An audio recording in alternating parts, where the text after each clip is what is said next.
The word karma is made up of two root sounds from Sanskrit. Sanskrit is the ancient language of India. Kra, K-R, with a dot under the R, means action or activity. And ma means to negate or to bind. Karma. That is to say, the binding effect of certain kinds of activity, certain kinds of action, which do not aid the process of evolution. Things moving from a less sophisticated state to a more sophisticated state. This is, in fact, the agenda of nature's intelligence. This is what evolution is all about.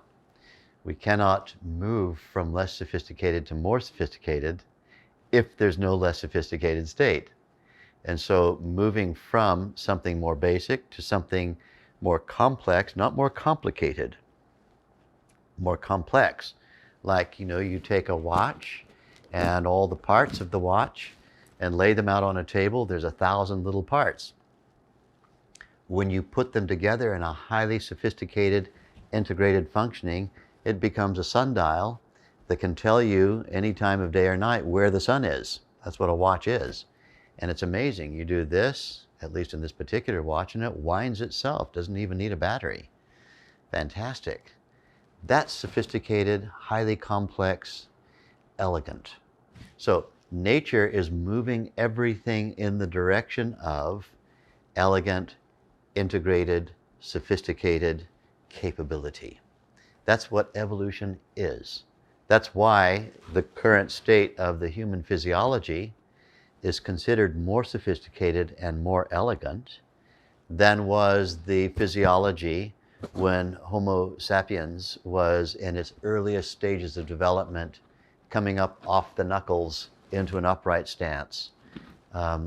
We had a period of time, probably 120,000 years ago as a species, where a cognitive revolution occurred, and the frontal lobes of the brain and the part of the brain that gives us the sort of intelligence that we now have, the prefrontal cortex, was all built. In a very short period of time, the human being went from being relative to what it is today, capable of multi-phased activity, and being able to do many things simply by thinking rather than diving straight into action.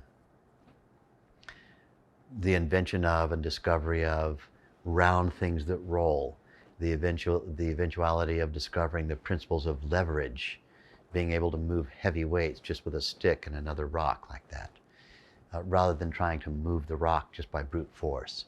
Such things are the expressions of a growth of understanding of the laws of nature.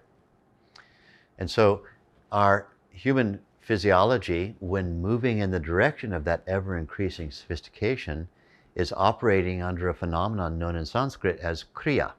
Kriya is kr, again, K-R, with ya on the end, which means to administer cosmic intent, frictionless flow of action, the kind of creative intelligence that when it awakens inside you, you could work, but you don't feel tired from working.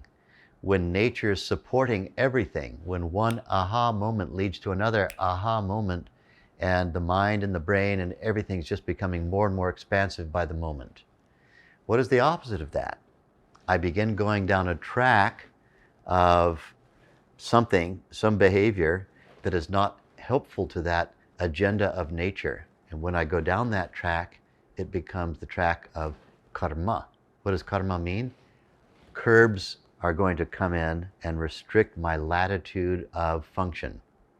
If somebody wants you to go straight ahead and not wander around while you're going straight ahead, they have to build walls or curbing to stop you from wandering so that you'll only move in one direction. This is karma. When we have found that some activity or thinking of ours has gone a little too far off the track, then our latitude of behavior, while yet moving forward, is restricted. Karma. Karma is the curbing that nature very kindly puts on our behavior to keep us moving in an evolutionary way without giving us the latitude. As we grow and grow in our intelligence and we learn how to bring benefit to oneself and to the whole world, then the process of karma transforms into kriya.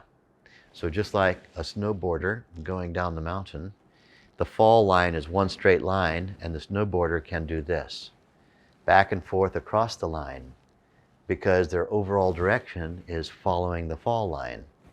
The latitude of the ability of someone who has that enlightenment, has that grounding in the basis of knowledge of what I'm here for, what I'm doing, can produce evolutionary behavior with great latitude of behavior.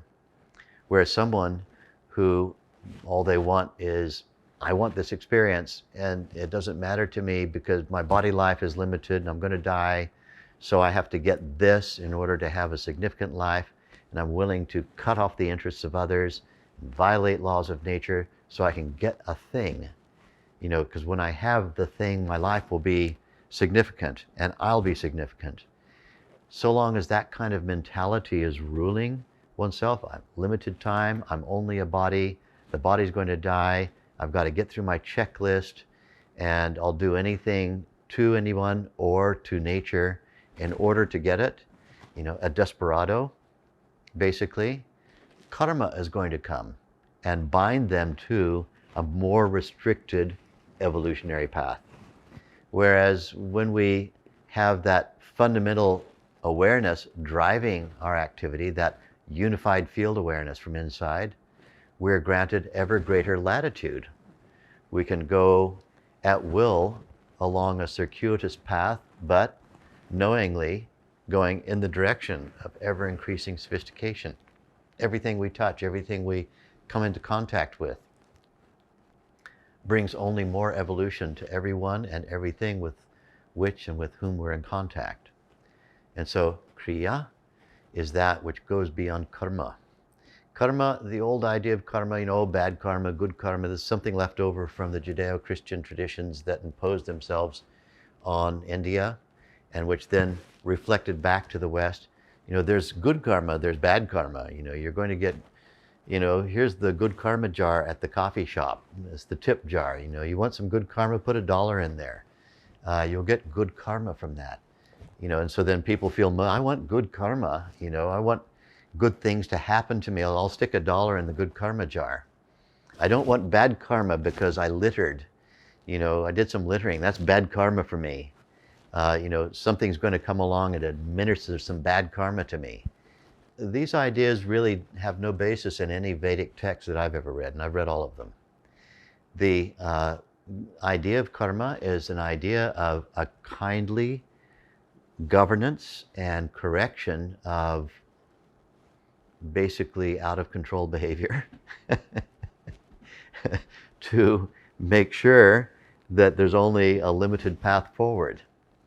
And that's what karma is. And karma widens into kriya once one has contact with that inner unified field inside of oneself. Then every thought, every behavior, every action, every feeling, every conception is life supporting. Then there's no more karma, it's only kriya. This is the purpose of karma. This is what karma is. This is what karma does. It's part of the kindness of universal intelligence.